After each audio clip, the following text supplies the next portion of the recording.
తెలంగాణలో కొత్తగా ఏర్పడిన కాంగ్రెస్ ప్రభుత్వం మరో కీలక దిశగా అడుగులు వేస్తోంది. ఏపీలో అమల్లో ఉన్న వాలంటీర్ లాంటి వ్యవస్థ తెలంగాణలోనూ తీసుకురావాలని ఆలోచన చేస్తుంది. అయితే అది కాంగ్రెస్ కార్యకర్తలకు ఉపాధిగా మారబోతున్నదా అనే ప్రశ్నలు వస్తున్నాయి. తాము అధికారంలోకి వస్తే కార్యకర్తలను వాలంటీర్లుగా నియమిస్తారని ఎన్నికల సమయంలో రేవంత్ రెడ్డి విస్పష్టంగా చెప్పారు. ఇప్పుడు దీనిని అమలు చేయబోతున్నట్లు తెలుస్తోంది. ఇందులో భాగంగానే ఇందిరమ్మ కమిటీలను ఏర్పాట్లు చేస్తున్నట్లు చెప్పారు. ఇప్పటికే కార్యాచరణ ప్రారంభమైనట్టు సమాచారం. ప్రభుత్వ పథకాలను ప్రజలకు చేరువ చేయడంతో పాటు పార్టీని ప్రజల్లోకి తీసుకెళ్లడమే లక్ష్యంగా ప్రభుత్వం ఈ నిర్ణయం తీసుకుంటున్నట్టు తెలుస్తోంది. ఇందుకు సంబంధించి త్వరలోనే అధికారిక ప్రకటన వెలువడే అవకాశం ఉందని చెప్తున్నారు. 6 గ్యారంటీల అమలు, కార్యకర్తలకు ఉపాధి కల్పన, ప్రభుత్వ పథకాలను ప్రజల్లోకి తీసుకెళ్లడం వంటి వాటికి సంబంధించి ప్రభుత్వం పక్కా ప్రణాళికతో ముందుకు వెళ్తున్నది. వాలంటీర్ల నియామకంలో భాగంగానే ఇందిరమ్మ కమిటీలను తెరపైకి తీసుకొచ్చారన్న ప్రచారం జరుగుతోంది. 6 గ్యారంటీల అమలు కోసం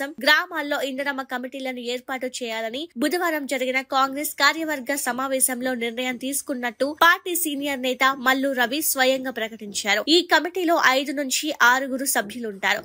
వీరంతా కాంగ్రెస్ కార్యకర్తలు, నాయకులేనని ప్రకటించారు. దీనిని బట్టి చూస్తే ఇది పక్కాగా వాలంటీర్ వ్యవస్థేనని తేలిపోయింది. తాము అధికారంలోకి వచ్చిన ఏడాదిలోపు 2 లక్షల ఉద్యోగాలు భర్తీ చేస్తామని కాంగ్రెస్ హామీ ఇచ్చింది. ఈ నేపథ్యంలో వాలంటీర్లను నియమించి వీటిని కూడా ఉద్యోగాల ఖాతాలో కలిపివేస్తారేమోనన్న అనుమానాలు వ్యక్తమవుతున్నాయి. రాష్ట్రంలో 12,769 గ్రామ పంచాయతీలు, 142 మున్సిపాలిటీలు ఉన్నాయి. ఈ లెక్కన దాదాపు 80,000 మంది వాలంటీర్లను నియమించాల్సి ఉంటుంది. కాబట్టి మరో 1.20 లక్షల ఉద్యోగాలు ఇవ్వడం ద్వారా 2 లక్షల ఉద్యోగాల హామీని నిలబెట్టుకున్నామని చెప్పే వ్యూహం అందులో దాగి ఉందన్న అభిప్రాయం వ్యక్తమవుతున్నది. ఏపీలో ఒక్కో వాలంటీర్ కు 5,000 చొప్పున గౌరవ వేతనం ఇస్తుండగా రేవంత్ ప్రభుత్వం ఎంత ఇస్తుందన్న దానిపై స్పష్టత రావాల్సి ఉంది.